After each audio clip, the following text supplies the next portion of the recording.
सभी छायाकार पत्रकार बंधु और मीडिया के सभी साथियों का स्वागत करता हूं।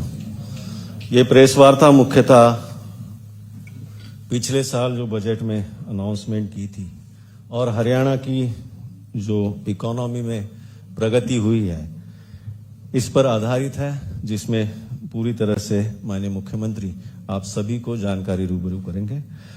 मैं अभी अनुरोध करता हूं माननीय मुख्यमंत्री जी से, माननीय सीपीएस सीएम सर से कि एक दो बार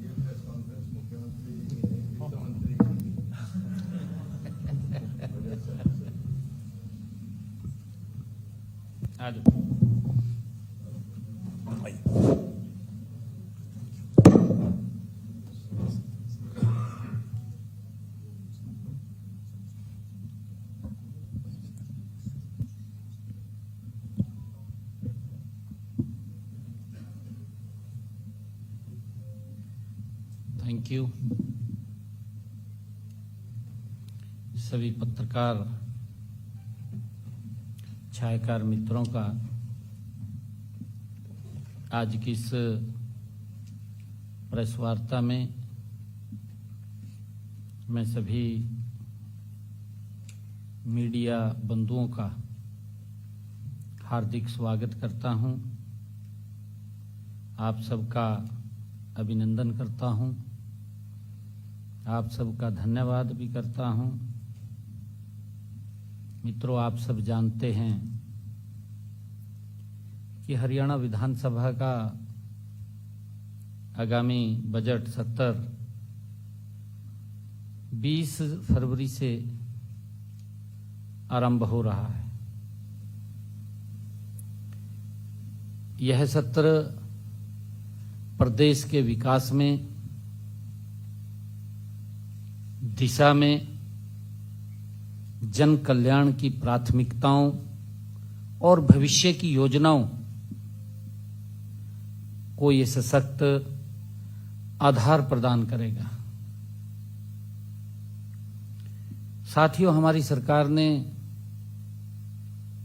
कार्यभार संभालते ही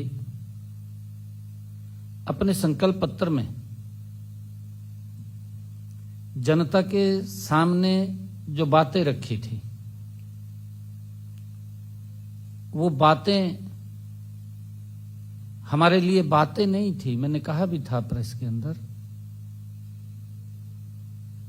संकल्प पत्र हमारे लिए एक गीता के समान है। हम उसको भगवान की तरह पूजते हैं। ये मैंने आप लोगों को, जब हमने संकल्प पत्र की, हमारी कोर कमेटी थी विधानसभा चुनाव से पहले जब घोषणा हुई थी, तब कहा था हमारा उद्देश्य सुशासन, पारदर्शिता तथा जनहित के प्रति हमारी प्रतिबद्धता का वो स्पष्ट दस्तावेज है हमारा ये संकल्प पत्र। मित्रों, पूरा देश जानता है कि भाजपा सरकारों में कथनी और करनी में कोई अंतर दिखाई नहीं देता, कोई फर्क दिखाई नहीं देता। ये पूरा देश जानता है। देश का विश्वास नरेंद्र मोदी जी के ऊपर बढ़ रहा है। हमारी सरकार ने भी अपने संकल्पों को जमीन पर उतारने के लिए गति से हम कार्य कर रहे हैं। मुझे खुशी है बताते हुए आप सबको कि 19 सितंबर 2024 को हमने अपने संकल्प पत्र में 217 संकल्पों के साथ उसको जारी किया था।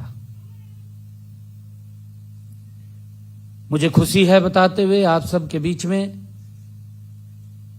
कि हमने 60 ऐसे संकल्प हैं जिनको पूरा किया है। 120 संकल्पों के ऊपर गति से काम चल रहा है। मित्रों, समय के अभाव के चलते मैं कुछ संकल्पों का जिक्र आपके बीच में करना चाहूंगा, जो महत्वपूर्ण संकल्प हैं, जिनके ऊपर लोग सोचते हैं कि उनको सरकार बनते ही तुरंत पूरे हो जाएं, क्योंकि लोगों की मंशा ये होती है। परंतु राजनीतिक दलों की मंशा होती है कि 5 साल का मैंडेट है, अगले बार फिर लेनी वोट, इसको तो लास्ट में पूरा करेंगे। ये इस प्रकार की सोच होती है, और ये सोच कांग्रेस और उनके इंडी गठबंधन दलों की, इसी सोच पर वो काम करते हैं। और कई बार तो वो, क्योंकि उनका तो घोषणा पत्र होता है, घोषणा पत्र में घोषणा करते हैं, भूल जाते हैं, पता नहीं लगता। भूलना उनकी मजबूरी भी होती है, क्योंकि घोषणा ऐसी कर देते हैं, उनको लगता है कि पूरी नहीं हुई, डस्टबिन में डाल दिया, ऐसी स्थिति रहती है। परंतु मैं कुछ संकल्पों का, महत्वपूर्ण कुछ संकल्पों का आपसे चर्चा भी करना चाहूंगा, क्योंकि प्रदेश की जनता, मैंने जो कहा था कि हमारा संकल्प, ये संकल्प नहीं है, इसे हम भगवान की तरह पूजते हैं, पूरा करना यह हमारी सरकार की प्रतिबद्धता है। और उसको लेकर के मात्र 1 साल के अंदर अपने संकल्प पत्र के हमने 60 संकल्पों को पूरा किया है। 120 संकल्पों पे गति से काम चल रहा है। मैं बताना चाहूंगा, 18 अक्टूबर 2024 हमने,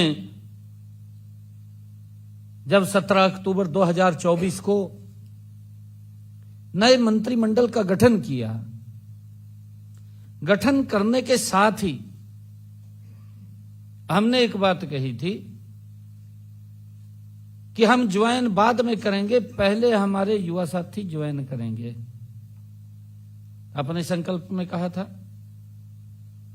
25,000 युवाओं को हरियाणा के इतिहास में पहली बार एक समय में ज्वाइनिंग लेटर दिया गया, उनको ज्वाइन कराया गया।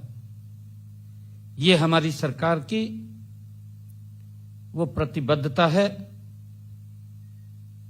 और उसी प्रकार फिर अगले दिन 17 तारीख को के बाद 18 तारीख 2024 को हमने अपने संकल्प पत्र में कहा था कि हमारे हरियाणा प्रदेश के जितने सरकारी हॉस्पिटल, जितने मेडिकल कॉलेज, उन सब में किडनी के जो पेशेंट हैं उनका डायलिसिस मुफ्त होगा। 18 तारीख को पहली साइन जो फाइल पे हुए हैं, हरियाणा प्रदेश के जन को इसका बड़ा लाभ मिला है, हमने उसको पूरा किया है। हमने अपने संकल्प पत्र में कहा था कि सीटी की परीक्षा पारदर्शिता के आधार पर कराएंगे। पहली बार है हरियाणा प्रदेश के युवाओं को यह लगने लगा कि गजब का काम इस सरकार ने किया। पहली बार आप सबके माध्यम से भी उसकी रिपोर्ट आई है। हर बच्चे ने इस बात को सराहा है, हर बच्चे के मां बाप ने उसकी प्रशंसा की है, क्योंकि वो तो पहले ये सोचते थे कि भाई बच्चे को अपनी कार के अंदर ले जाएं टेस्ट दिलवाने के लिए, परंतु जब उनकी प्रतिक्रिया आई कि हमें मालूम नहीं था कि इतनी बड़ी व्यवस्था इसकी होगी, घर से बच्चे को लेकर के सेंटर और सेंटर से घर तक पहुंचाने की पहली बार सीटी की जो परीक्षा हुई है, 13 लाख अभ्यर्थियों को परीक्षा का जो सफल आयोजन हुआ है, ये हमने अपने संकल्प पत्र में कहा था, उसको पूरा किया है। इसी प्रकार हमने हरियाणा प्रदेश के किसानों से ये कहा था कि हम 24 फसलें एमएसपी पर खरीदेंगे। ये बड़े संकल्प थे और मुझे खुशी है कि हमने उस संकल्प को पूरा किया है। आज हरियाणा देश का पहला ऐसा राज्य बना है जहां पर किसान की 24 फसलें एमएसपी पर खरीदी जा रही हैं। ये पहला राज्य बना है। हमने उस संकल्प को पूरा किया है और इसी प्रकार हमने अपने संकल्प में कहा था कि हमारी वो माताएं बहनें जिन परिवारों की इनकम 1,80,000 रुपए से कम है, ऐसे परिवारों की रसोई में हम 500 रुपए का गैस का सिलेंडर उनको मिलेगा, ऊपर का पैसा वो हरियाणा सरकार उनके खाते में पहुंचाने का काम करेगी। उसको पूरा किया है। ये बड़े वायदे थे जिसका मैं जिक्र कर रहा हूं, ये छोटे वायदे नहीं है, तो महत्वपूर्ण जिनका इंतजार करते हैं लोग भी ये पूरा करेंगे। इन्होंने कहा है ये वो वायदे थे। हमने 25 सितंबर 2025 को पंडित दीनदयाल उपाध्याय जी की 109वीं जयंती, उस अवसर के ऊपर हमने दीनदयाल लाडो लक्ष्मी ऐप का आयोजन किया।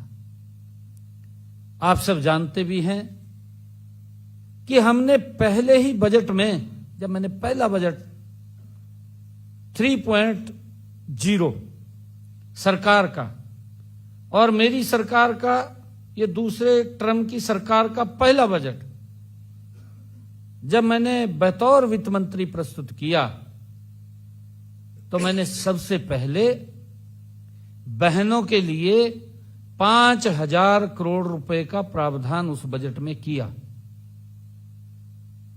और 25 सितंबर 2025 को पंडित दीनदयाल उपाध्याय जी की जयंती के अवसर पर हमने ऐप को लॉन्च किया, रजिस्ट्रेशन किया और आज बहनों को हम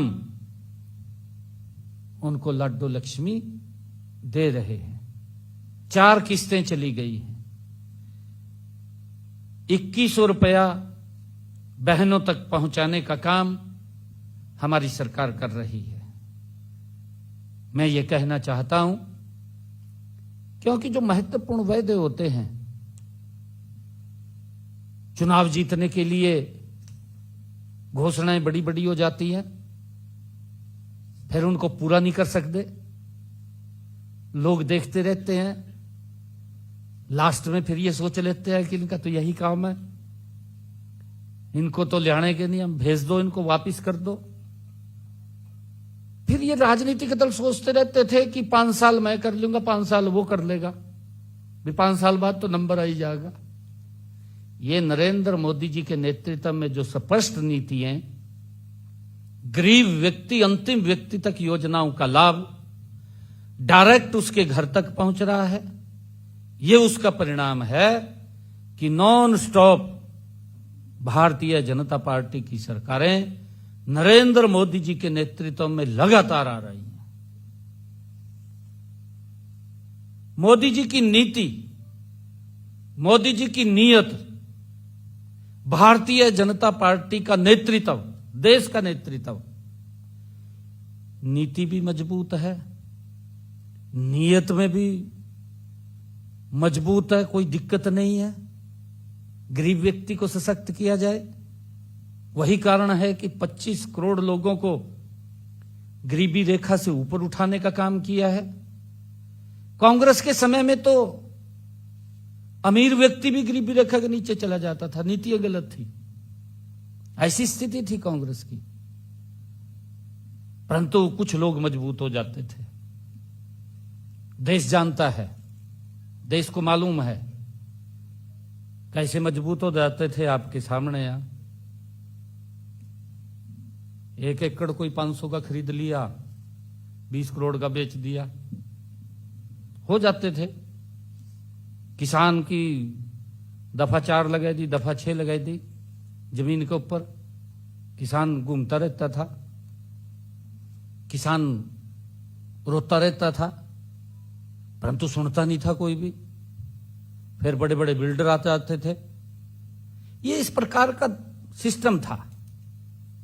परंतु मैं ये बताना चाहूंगा कि हमारी सरकार ने ट्रांसपेरेंसी तरीके से मोदी जी के नेतृत्व में काम कर रही है। उसके परिणाम लोग दे रहे हैं, जनता दे रही है।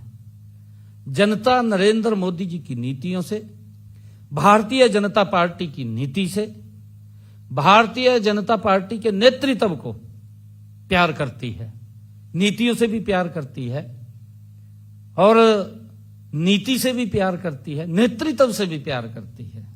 यही कारण है कि देश के लोग non stop Bharatiya Janata party की सरकार बना रहे हैं। साथियों, मैं ये बताना चाहूंगा कि 17 मार्च 2025 को विधानसभा में बतौर वित्त मंत्री मैंने अपना पहला बजट प्रस्तुत किया था। वह बजट सरकार का नहीं अपितु जनता का वो बजट था। मैं इसकी जिक्र भी करता रहता हूं। मैंने कई बार जिक्र किया है कि पहले तो लोग सोचते थे सरकार का बजट आ गया, फिर सोचते थे कि ये तो चुनावी बजट आ गया, इसमें रेवड़ियां होंगी, परंतु रेवड़ियां भी नहीं मिलती थी।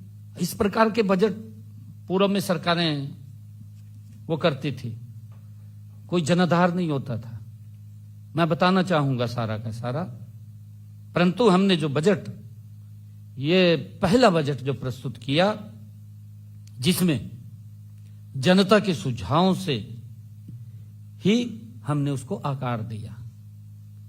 जनता के सुझाव लिए, महत्वपूर्ण सुझाव आए, उन सुझावों के आधार पर बजट बना और उसमें हमने विभिन्न स्टेक होल्डर्स, उनसे सुझाव लिए। उनमें महिला वर्ग से हमने सुझाव लिया, हमने उद्योग जगत के लोगों से ही सुझाव लिए, हमने किसान वर्ग से सुझाव लिए, हमने युवा क्षेत्र के अंदर भी युवाओं से सुझाव लिए। अलग अलग स्टेक होल्डर से हमने जाकर के उनके बीच में सुझाव लिए और उसमें हमने 2000 जो पहला बजट मैंने प्रस्तुत किया था, 11 बैठकें की गई, 11 बैठकें उसमें की गई और 11 बैठकों में मेरे सामने 1592 सुझाव महत्वपूर्ण लोगों को मिले। ये पिछले बजट की मैं बात कर रहा हूं। मैंने उनमें से 706 सुझावों को, जो हमें 1592 सुझाव मिले थे, उनको देखा, चेक किया। जो महत्वपूर्ण सुझाव थे उनमें से 706 सुझावों को हमने बजट में शामिल किया है और 2025-26 के इस बजट में जब शामिल किया तो लोगों को लगा कि ये बजट तो हमारा है, ये बजट जनता का है, ये सरकार का बजट नहीं है। महसूस हुआ उनको। और साथियों, 25-26 का जो बजट है, उस बजट के अंदर उन सुझावों के आधार के ऊपर जो सुझाव हमें मिले, मैंने बजट के अंदर 248 घोषणाएं की उन सुझावों के आधार पर जो जनता ने सुझाव दिए। 248 घोषणाएं मैंने बजट में की। मुझे यह भी बताते हुए खुशी का हो रही है कि इनमें से 77 बजट घोषणाएं हमने अक्षरशः पूरी कर दी है। 77 घोषणाएं हमने पूरी कर दी हैं। 165 घोषणाओं पर कार्य अंतिम चरण में है, गति से काम हो रहा है, लगभग पूरी होने वाली है। इन्हें भी जल्दी पूरा कर लिया जाएगा। और साथियों, वर्ष 2026-27 के लिए बजट बनाने की प्रक्रिया अभी चल रही है, जारी है।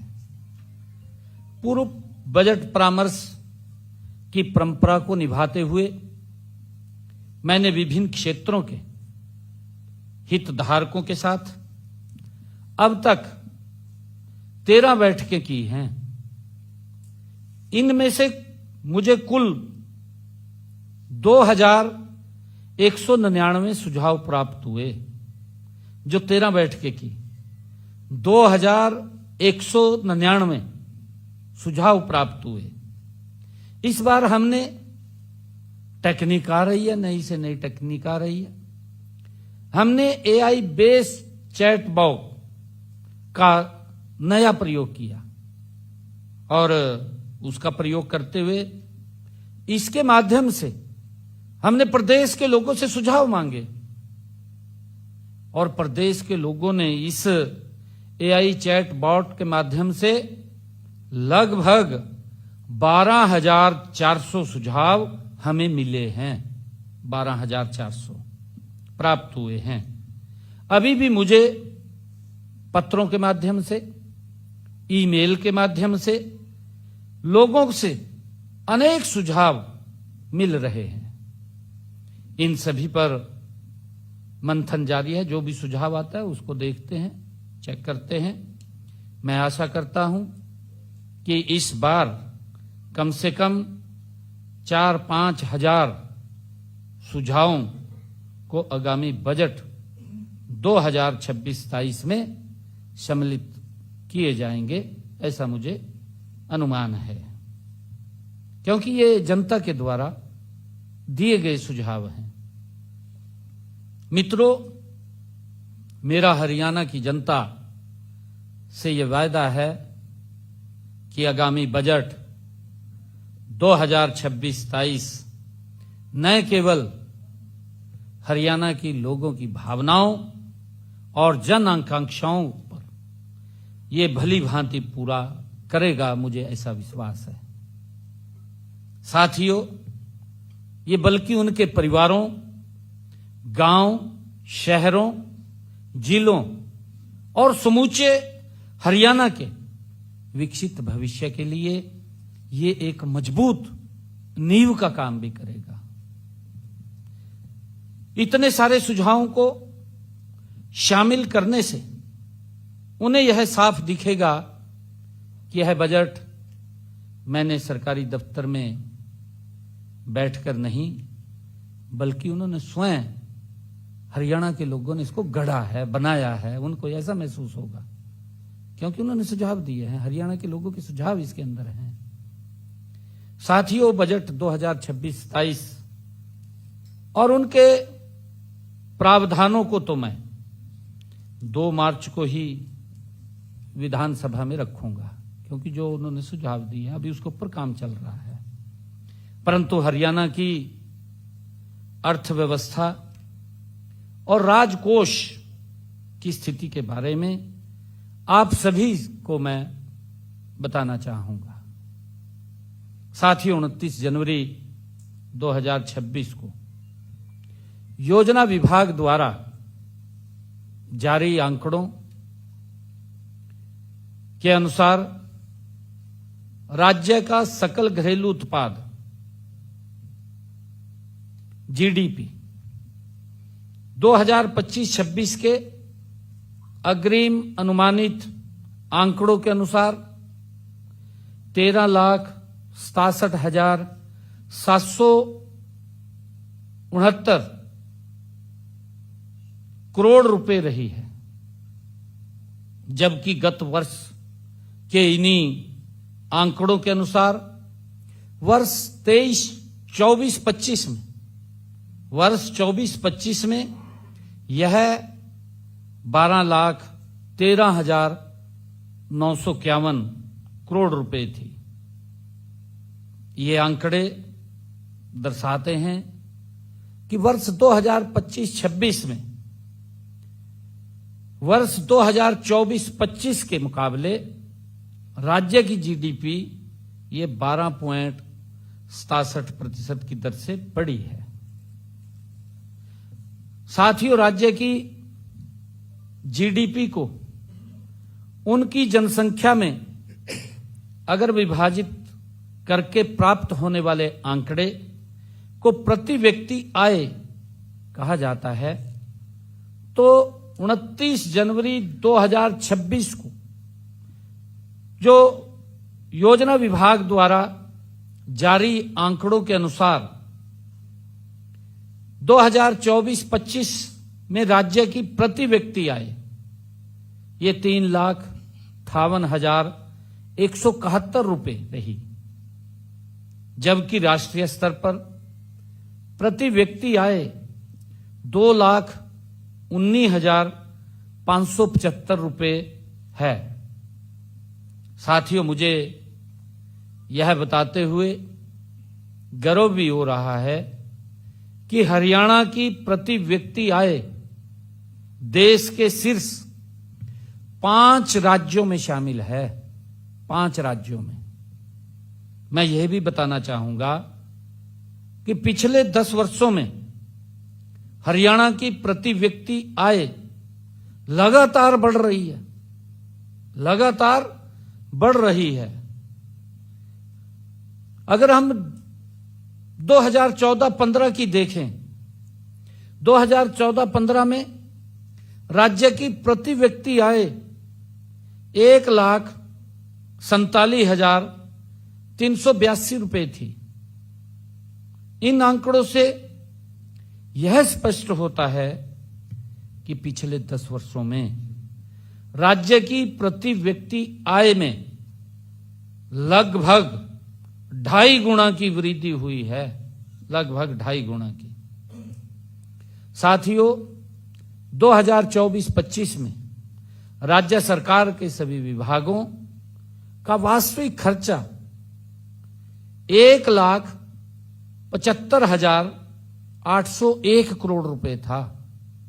सभी विभागों का खर्चा 24-25 में। जबकि अगर हम देखें, क्योंकि इस प्रकार का दुष्प्रचार किया जाए, कहा खर्च ही नहीं हो रहा, कहा कोई काम ही नहीं हो रहा। भाई ठीक तरीके से देखिए, नजरिया देखने का होता है। उसी सड़क के ऊपर जा रहे, आधे घंटे में पहुंच रहे, फिर कह रहे कहा काम नहीं हो रहा, काम दिखाई नहीं दे रहा। ये कैसे दिखाएगा? नजर तो है नहीं है देखने की। नजर भी तो देखने के लिए चाहिए, वो नजर है नहीं है देखने की, बस झूठ बोलना है। 2014-15 में यह केवल 61,904 करोड़ रुपए था। 14-15 में अगर बात करें इनके समय में, ये 61,904 करोड़ रुपए था। चालू वित्त वर्ष में 16 फरवरी 2026 तक सभी विभागों का वास्तविक खर्चा 1,59,747 करोड़ रुपए है। 1,59,747 करोड़ रुपए है। मुझे आशा है कि ये खर्चा 31 मार्च 2026 को यह आंकड़ा 2 लाख करोड़ रुपए के हो जाएगा। 2 लाख करोड़ पे, क्योंकि काम चल रहे हैं अभी, और लास्ट में कहीं ऐसे टेंडर होते हैं, वो सब काम चल रहे हैं। 2 लाख करोड़ रुपए ये हो जाएगा। 17 मार्च 2025 को, जो कि मेरे द्वारा प्रस्तावित बजट 2,05,17 करोड़ 29 लाख रुपए का बजट का लगभग 98% ये खर्च हो जाएगा। 98% का खर्चा ये होगा। ऐसा प्रदेश के इतिहास में ये पहली बार हुआ है कि 98% बजट जो हमने प्रस्तुत किया उसका 98% खर्चा हो गया। जो विपक्ष बार बार बोलता रहता है, कहा कोई खर्चा नहीं होया जी, ये बात बोलता है। सरकार अर्थव्यवस्था पर खर्च नहीं कर पाई, इस प्रकार की बातें करता है, गुमराह वाले बयान करता है। कि अफवाह फैला दो, कुछ भी अफवाह फैला दो। आप बुजुर्गों की फैला दी थी। अब देखिए जिम्मेवारी तो बढ़ती है ना। अगर कोई चीज है उसको वेरीफाई करना सरकार का दायित्व है। ऐसा नहीं है कि सरकार का कोई दायित्व नहीं, सरकार का दायित्व है। अगर कोई कहीं दिक्कत आती है उसको वेरीफाई करना। अफवाह डाल दी, उसका श्रेय लेने की बात कर दी। साथियों, मुझे खुशी है कि ये वास्तविक खर्च उनके समय में जो खर्च होता था उससे लगभग 3 गुना ज्यादा, 3 गुना ज्यादा उनके समय से। जो कहते हैं कि हमारे समय के अंदर ये था वो था, लोग देखते रहते थे। उनके समय में किसी फिरनी की घोषणा कर दी, 5 साल तक पैसा नहीं पहुंचा था, गांव वाले घूमते रहते थे, भी वही फिरनी के पैसे आवांगे, हमारी पक्की फिरनी बनेगी। परंतु 5 साल के बाद निराशा हाथ लगती थी, कोई पैसा नहीं पहुंचता था। खाली फिर कहते थे भाई अगली बार हम इसको पक्का करवा देंगे, फिर वोट ले लेते।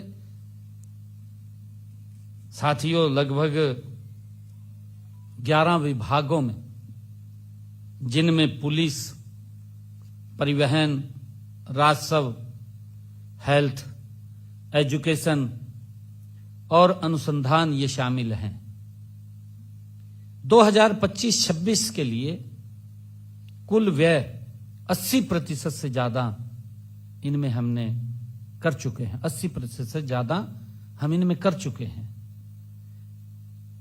लगभग 21 विभागों का अब तक का व्यय 2025-26 में 70% से ज्यादा हो गया है, चल रहा है। मैंने कहा है कि 98% तक ये जो फाइनेंशियल ईयर है 98% तक खर्च होगा। इतिहास में पहली बार है।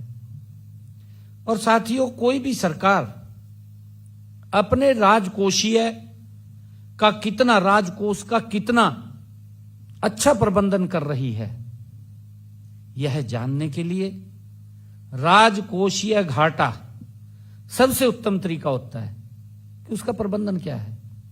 आपके सामने इसके ऊपर भी बड़ी टिप्पणियां विपक्ष कर रहा है।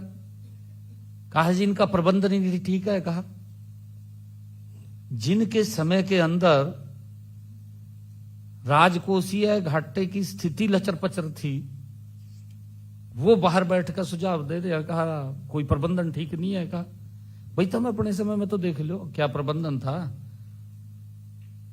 मैं बताना चाहूंगा, वर्ष 2024-25 में राज्य का राजकोषीय घाटा तत्कालीन जीडीपी का 2.83% रहा, जबकि 2014-15 में यह 2.88% था।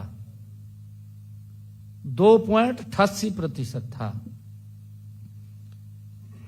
हमें यह भी ध्यान रखने की जरूरत है कि FRBM एक्ट के अनुसार उस समय भी राजकोषीय घाटे की ऊपरी सीमा 3% थी कि 3% से ऊपर आप राजकोषीय घाटा नहीं कर सकते। और आज भी 3% है। इनके समय में भी 3% थी, आज भी वही है कि वो बड़ी नहीं है, आज भी 3% ही है। राजकोषीय घाटा उस समय 0.05% अधिक था। इनके समय में 0.05% अधिक था। हमारे कुशल वित्तीय प्रबंधन का यह पहला परिचायक है। मित्रों,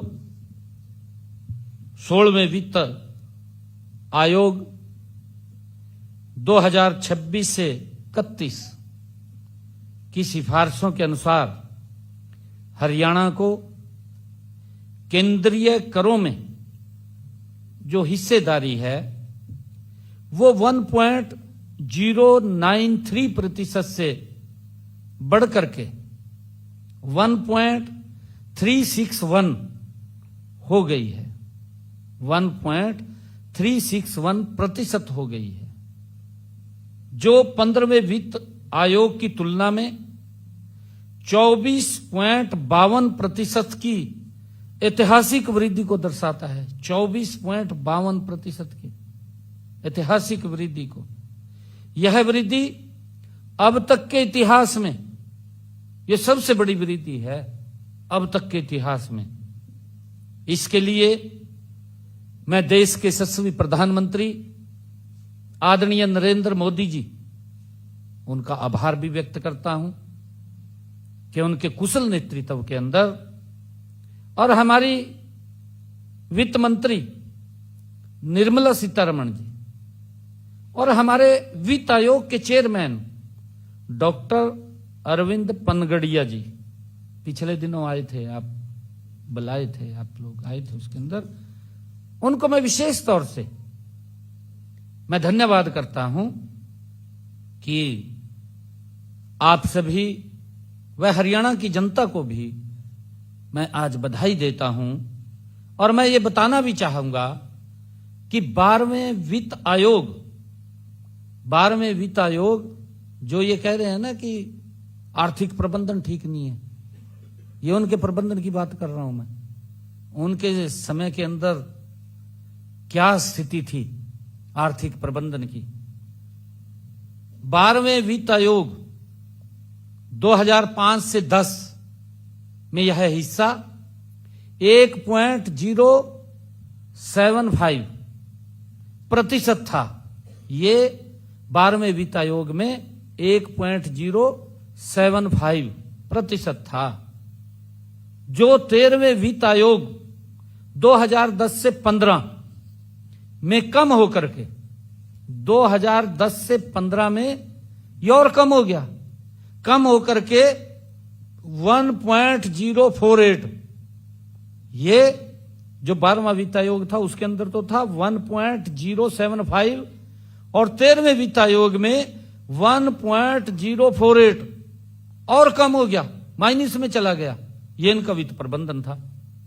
ये जो बात कर रहे हैं ना, कहा वित्त प्रबंधन ठीक नहीं है, वित्त प्रबंधन ठीक नहीं, ये इनका वित्त प्रबंधन था।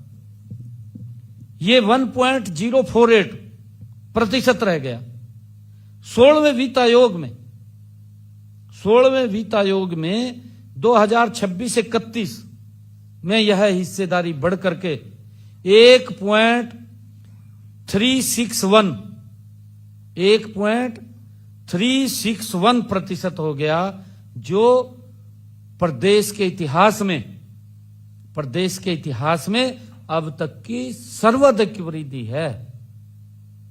यह आर्थिक प्रबंधन की बात कर रहे हैं, उसको पर उंगलियां उठा रहे हैं। ये आंकड़ा इनके सामने है।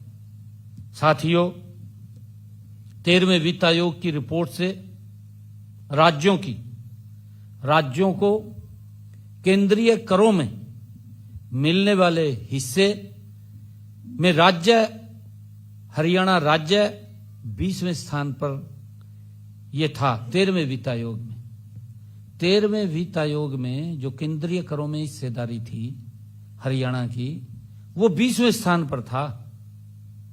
14वें वित्त आयोग में यह 17वें स्थान पर था।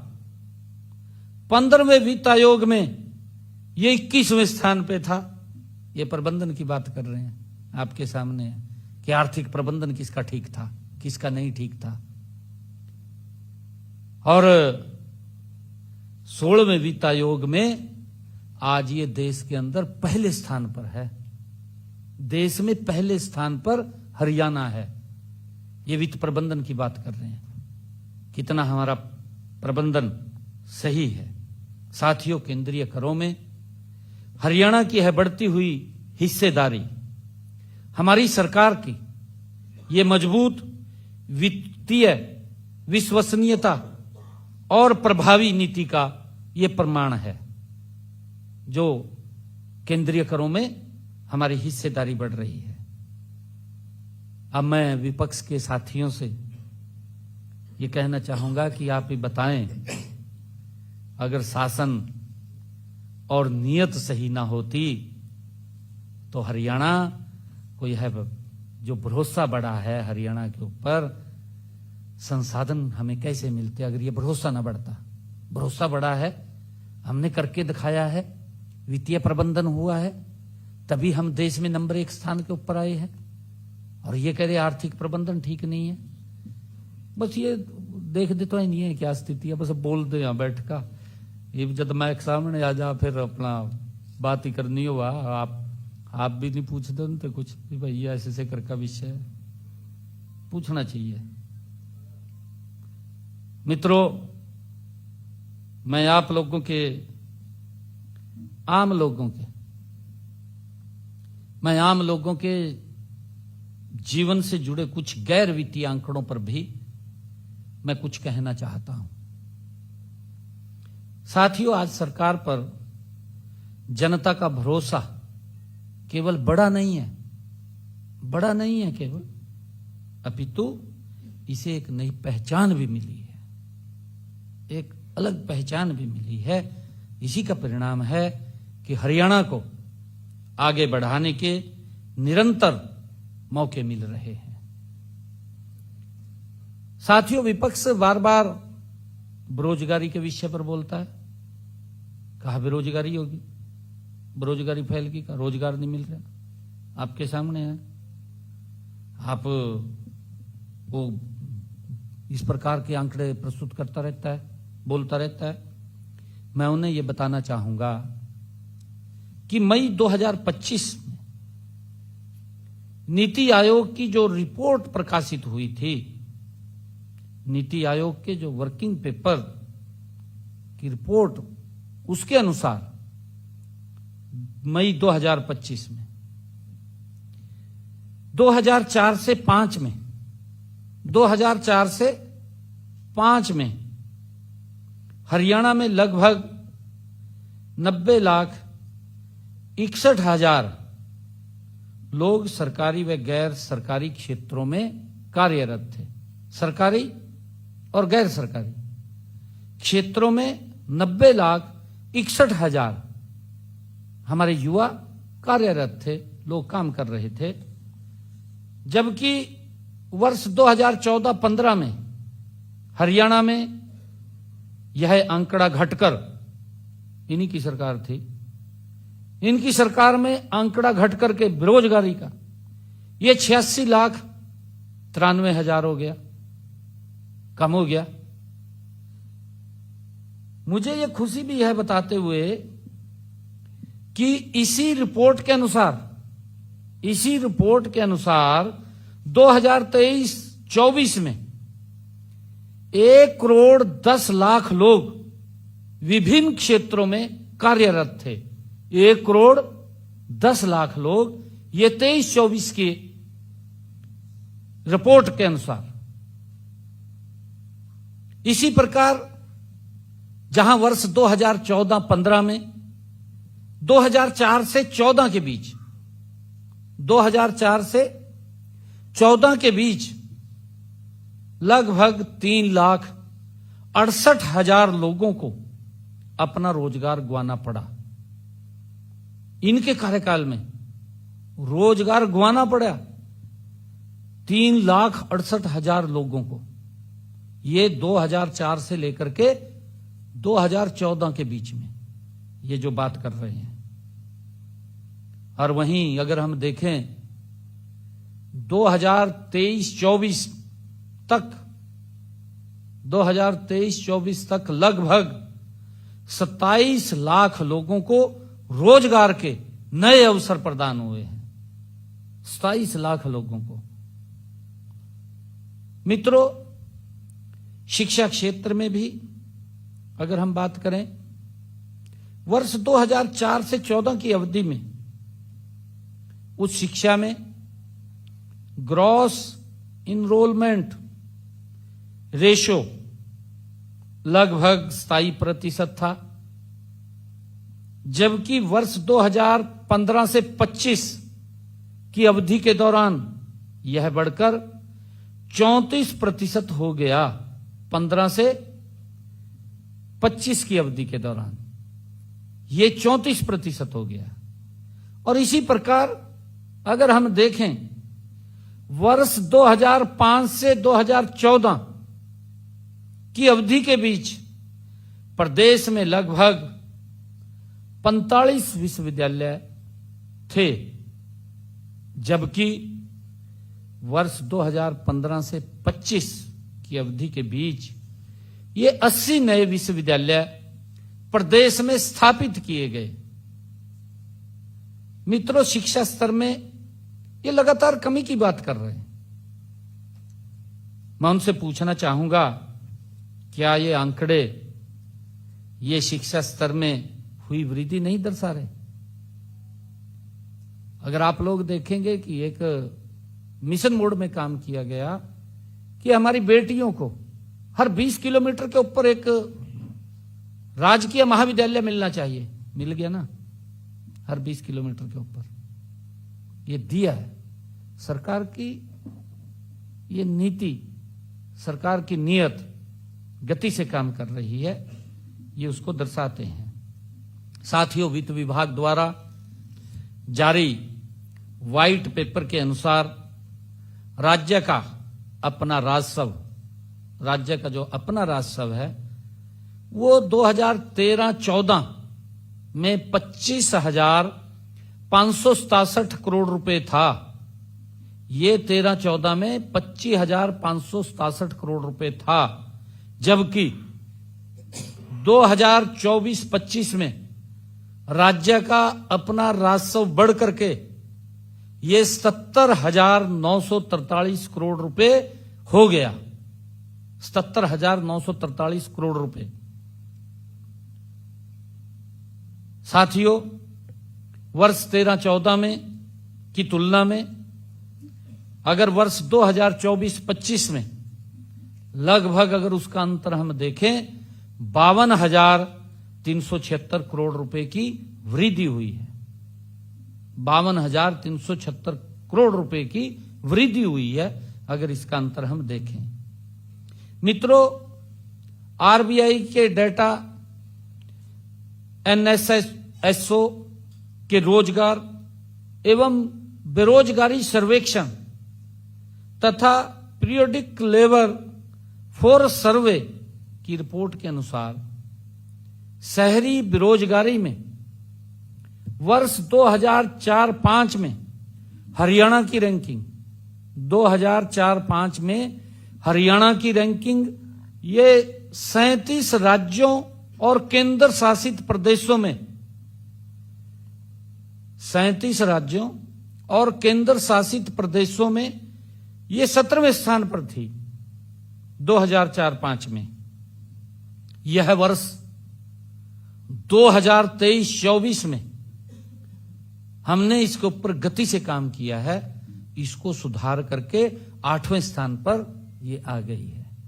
कहां 17? ये कह रहे हैं ना, ये इनके प्रबंधन की बात थी, इनकी व्यवस्था की बात थी, हमारी व्यवस्था की भी ये बात है। और इसी प्रकार ग्रामीण बेरोजगारी में हरियाणा की रैंकिंग वर्ष 2004-05 में 22वें स्थान पर थी, जो कि वर्ष 2023-24 में सुधर कर ये 15वें स्थान पर आ गई है। साथियों, पिछले कुछ सालों में हरियाणा का औद्योगिक विकास तेजी से बढ़ा है, हम सब देख रहे हैं। नहीं तो इस प्रकार का दुष्प्रचार किया गया, कहा जी इंडस्ट्री बाजगी, कहा इंडस्ट्री बंद होगी। भाई कई बार परिस्थितियां भी हो जाती हैं। एक व्यक्ति है प्रिंसिपल एम्प्लॉयर, एक व्यक्ति है, अगर किसी को दुर्घटना होगी तो दिक्कत आ जाती है। एक व्यक्ति करने वाला है, दिक्कत आ जाती है। अरे इस प्रकार की बातें कर रहे हैं, कहा जी इंडस्ट्री तो कहा बंद हो गया, दुष्प्रचार किया गया, लोगों के अंदर भ्रम की स्थिति पैदा की गई, लोगों को भयानक सपने दिखाने का काम आजकल विपक्ष कर रहा। और मैं ये कहना भी चाहूंगा कि देखिए, विपक्ष ने झूठ की दुकान खोल ली हुई है, इसके ऊपर ज्यादा ध्यान नहीं देना चाहिए, क्योंकि अब पता चल गया है देश के लोगों को कि इनकी दुकान के अंदर कुछ नहीं है, जूठ का सामान है। जब कह दे ना भी ये चाइनीज सामान है, कहा पता नहीं चलेगा भी नहीं चलेगा, वो सामान लियो घूम रहे। ये तो साथियों, पिछले कुछ सालों में हरियाणा का औद्योगिक विकास तेजी से बढ़ा है। आज राज्य देश के बड़े औद्योगिक राज्यों में गिना जाता है। ये तो चर्चा कर रहे हैं लोग, परंतु ये करे कहा इंडस्ट्री नहीं आई है, ये अभी भी उसने मान रहे हैं। मैं ये बताना चाहूंगा कि वित्त वर्ष 2023-24 में हरियाणा का औद्योगिक उत्पादन 11.08 लाख करोड़ रुपए था। 11.08 लाख करोड़ रुपए रहा, जिससे राज्य देश में चौथे नंबर पर है। देश में चौथे नंबर पर। साथियों, ये दिखाता है कि हरियाणा में उद्योगों का आधार मजबूत हुआ है, और ये उल्टा कह रहे हैं। साथियों, हर फैक्ट्री से होने वाला उत्पादन औसतन 15,549 लाख रुपए रहा है।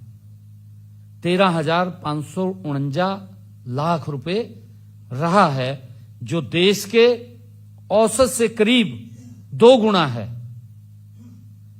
और इसी तरह हर कर्मचारी से होने वाला उत्पादन 93 लाख रुपए रहा है। 93 लाख रुपए रहा है, जबकि देश का औसतन 78.2 लाख रुपए है, अगर देश की हम पूरे बात करें। साथियों, इसका मतलब साफ है कि हरियाणा में श्रमिक ज्यादा कुशल हैं और बेहतर तरीके से काम भी कर रहे हैं। साथियों, जो पैसा उद्योगों में लगाया जा रहा है, उससे ज्यादा आर्थिक फायदा निकल रहा है, ज्यादा फायदा हो रहा है। देश के कुल औद्योगिक मूल्य में हरियाणा की हिस्सेदारी 6.2% है। 6.2% है। इससे साफ होता है कि राज्य का औद्योगिक विकास मात्रा के साथ साथ गुणवत्ता और उत्पादकता के मामले में भी मजबूत हुआ है। आदरणीय प्रधानमंत्री जी ने अभी चर्चा की है। उन्होंने देश के सभी इंडस्ट्रियलिस्ट से भी आग्रह किया है। अभी जो मदर डील हुई है, या अमेरिका ने टैरिफ कम किए हैं, हमारे इंडस्ट्रियलिस्ट के लिए एक बड़ा सुनहरा अवसर आदरणीय प्रधानमंत्री मोदी जी लेकर के आए हैं। क्योंकि अमेरिका ने भी टैरिफ कम किए हैं, उधर यूरोप के साथ समझौता हुआ है। उसके अंदर आदरणीय प्रधानमंत्री जी ने इंडस्ट्रियलिस्ट से यह आग्रह किया कि हमारा माल अगर विश्व की मार्केट में जाए तो भारत के माल के ऊपर उसका विश्वास बढ़ना चाहिए। हमारा ऐसा माल जाए, ऐसा ना जाए कि भाई ये तो चाइनीज है, पता नहीं कब खराब हो जाए। विश्वसनीयता खराब नहीं होनी चाहिए, उसका विश्वास बढ़ना चाहिए। आदरणीय प्रधानमंत्री जी ने आग्रह किया है कि हमें अवसर मिला है ये आगे बढ़ने का, और हम गति से इसमें आगे बढ़े। मित्रों, सरकार ने उद्योग एवं श्रमिक के बीच सहयोग एवं समन्वय बनाए रखने के लिए हमने उद्योग श्रमिक मैत्री परिषद उसका गठन किया है, जिसकी पहली बैठक 11 फरवरी 2026 को आयोजित की गई। इस तरह का यह पहला जो मैत्री परिषद है, जो किसी राज्य में नहीं बनाया है, किसी ने भी नहीं बनाया, ये पहला हरियाणा के अंदर बना है, ताकि उद्योगों के अंदर जो हमारे श्रमिक भाई हैं और इंडस्ट्रियलिस्ट हैं, वो मिलकर के उनकी विश्वसनीयता और उनकी मुहर वो मजबूत लगे। दोनों का विश्वास, अविश्वास ना हो, विश्वास बढ़े, उसको लेकर के हमने उद्योग श्रमिक मैत्रिक परिषद इसका गठन किया है। साथियों, इस परिषद का उद्देश्य है प्रदेश में औद्योगिक विकास को गति प्रदान करना और उद्योग एवं श्रमिक परिवार के बीच में समन्वय बनाए रखना, ये इसका मेन उद्देश्य है। और इसके साथ ही यह परिषद बजट में घोषित नीतिगत निर्णयों की भी समीक्षा करेगी। मित्रों, इसकी नियमित बैठकें हर एक तिमाही भी होती रहेंगी। यह परिषद कामगारों की उत्पादकता, औद्योगिकरण, विकसित हरियाणा के विषय में भी यह काम करेगी। हरियाणा में वर्ष 2015 में 7 के बाद एमएसएमई ने तेज रफ्तार पकड़ी है। मैं इसके ऊपर भी बताना चाहता हूं, क्योंकि विपक्ष कई प्रकार से बोलता है कि रोजगार नहीं है जी, बेरोजगारी फैल गई ज्यादा। मैं उनको भी आईना दिखाना चाहता हूं। हरियाणा में वर्ष 2015 में 15 के बाद एमएसएमई सेक्टर के ने तेज रफ्तार पकड़ी है।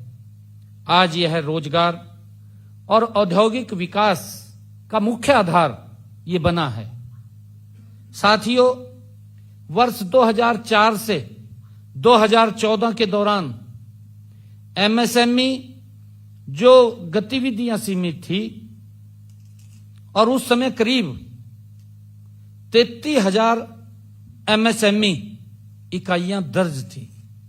33,000, ये 2004 से लेकर के 2014 के दौरान एमएसएमई की जो इकाइयां का रजिस्ट्रेशन था वो 33,000 था।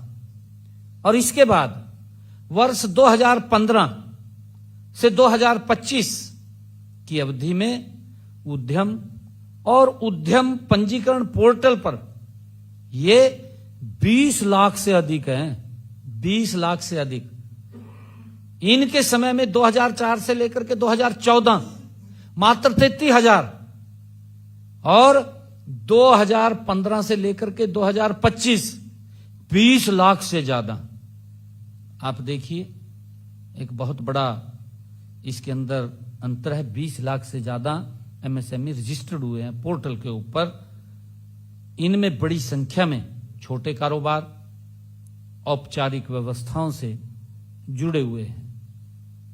मित्रों, रोजगार के मोर्चे पर एमएसएमई सेक्टर का योगदान साफ दिखता है। लोगों को जो रोजगार देने में महत्वपूर्ण भूमिका है एमएसएमई सेक्टर्स की है। वर्ष 2014 से 2024 के बीच एमएसएमई सेक्टर में करीब 38 लाख नए रोजगार के अवसर बने हैं। 38 लाख नए रोजगार के अवसर बने हैं। और इसी दौरान राज्य का कुल औद्योगिक रोजगार वर्ष 2018-19 में ये 10,16,000 से बढ़कर ये 23-24 में 11,91,000 हो गया है।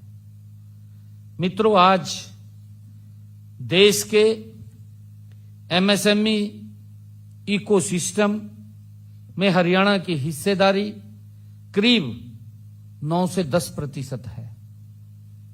ये आंकड़े साफ दिखाते हैं कि एमएसएमई सेक्टर्स हरियाणा के आर्थिक और औद्योगिक विकास का ये मुख्य स्तंभ हैं। ये स्पष्ट इससे साफ ये आंकड़े बताते हैं। साथियों, गत 13 व 14 फरवरी 2026 को मुझे दिल्ली में आयोजित ET now global business summit में हरियाणा का प्रतिनिधित्व करने का भी मुझे वहां अवसर मिला है। इस दौरान हमने कई बड़ी वैश्विक कंपनियों से सकारात्मक चर्चा भी हुई है। Advance manufacturing, financial services, clean energy और टेक्नोलॉजी और मोबिलिटी, एजुकेशन और ग्लोबल कैपेबिलिटी सेंटर्स जैसे क्षेत्रों में निवेश को लेकर के गंभीर रुचि देखने को वहां मिली है।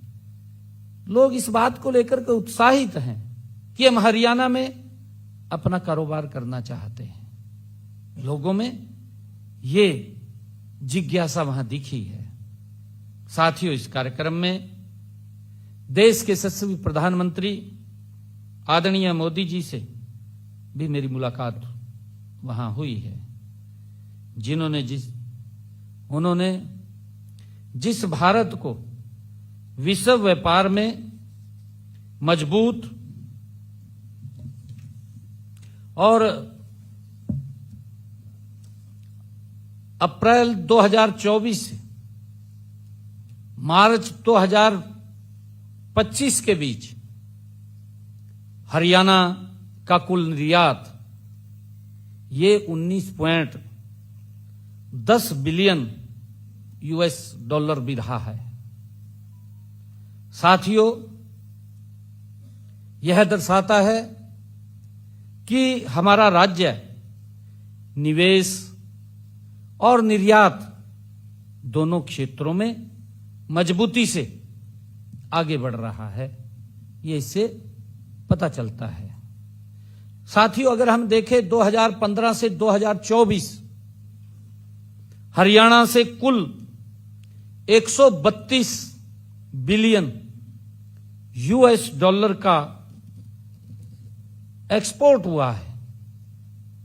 इससे पहले 10 वर्षों में 2004 से 2014 तक केवल 61.60 बिलियन यूएस डॉलर था। आपके सामने है परिस्थिति क्या है। 2015 से 24 132.13 बिलियन यूएस डॉलर और इनके 10 वर्षों में 2004 से 2014 ये 61.60 बिलियन यूएस डॉलर। हमारी सरकार गति से प्रदेश को मोदी जी के नेतृत्व में आगे बढ़ा रही है। साथियों, 8 अक्टूबर 2025 को मेरी फसल मेरा ब्यौरा पोर्टल को हमने इंटीग्रेटेड फर्टिलाइजर मैनेजमेंट सिस्टम के साथ उसको जोड़ा है। साथियों, उर्वरक वितरण की पारदर्शिता में इससे सुधार हुआ है। इससे केंद्र सरकार को उर्वरक सब्सिडी में 709 करोड़ रुपए की, जो केंद्र सब्सिडी देता है, 709 करोड़ रुपए की बचत हुई है, जिसके लिए समस्त हरियाणा व हरियाणा वासी हमारे किसान भाई बधाई के पात्र हैं। साथियों, भारतीय रिजर्व बैंक द्वारा प्रकाशित RBI handbook of statistics on Indian states में उपलब्ध आंकड़ों के अनुसार हरियाणा में वर्ष 2014 से 16 में मातृ मृत्यु दर 101 थी। 14 से 16 ये मातृ मृत्यु दर 101 थी, जो वर्ष 2021 से 23 में ये सुधरकर 89 रह गई। कहां 101 थी, कहां 89। हमने इसके अंदर गति से बड़ा सुधार किया है। और इसी प्रकार वर्ष 2014 में शिशु मृत्यु दर 36 थी। 2014 में शिशु मृत्यु दर ये 36 थी, जो वर्ष 2023 में कम होकर 26 रह गई है। साथियों, नेशनल हेल्थ फैमिली सर्वे NFHS के तीसरे संस्करण 2005 से 6 के अनुसार 6 से 59 माह आयु वर्ग के 72.3% बच्चे एनीमिया से ग्रसित थे, जबकि NFHS 5 2019 से 20 के अनुसार यह संख्या घट करके 70.4% रह गई है। कहां 72.3 थी, कहां 70.4 आ गई है। और इसी प्रकार 15 से 49 वर्ष आयु की हमारी गर्भवती महिलाओं में एनीमिया की व्यापक और NFHS 3 जो 2005-6 में ये 69.7% थी, जो NFHS 5 2019 से 21 में घटकर ये 56.5% रह गई है। साथियों, हरियाणा की विकास यात्रा केवल वर्तमान की आवश्यकताओं तक सीमित नहीं है, बल्कि भविष्य की चुनौतियों को ध्यान में रखकर हम आगे बढ़ रहे हैं। साथियों, चाहे फिर प्राइमरी क्षेत्र हो, सेकेंडरी क्षेत्र हो या टर्सरी क्षेत्र हो, हर क्षेत्र में राज्य सरकार विकास के नए अवसर पैदा कर रही है। साथियों, आगामी बजट में सरकार भविष्य के दृष्टिकोण को अपनाते हुए आगे बढ़ेगी, जहां तक कम होती जमीन, कम होता पानी और घटते हुए संसाधनों और तेजी से बदलती तकनीक को चुनौती नहीं बल्कि अवसर के रूप में लिया जाएगा। साथियों, मैं अंत में यही कहना चाहूंगा कि हरियाणा आज केवल विकास ही नहीं कर रहा, वह 2047 तक विकसित हरियाणा के रोड मैप को तैयार कर रहा है। आप सबका बहुत बहुत धन्यवाद।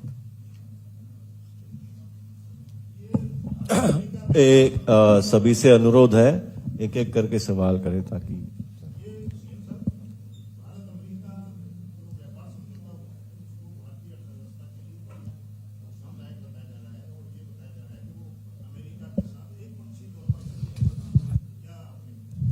देखिए, मैंने कहा है ना कि अफवाह फैलाने में बहुत ज्यादा माहिर है विपक्ष। आज हर इंडस्ट्रियलिस्ट, क्योंकि जब मैं बजट पूर्व परामर्श ले रहा था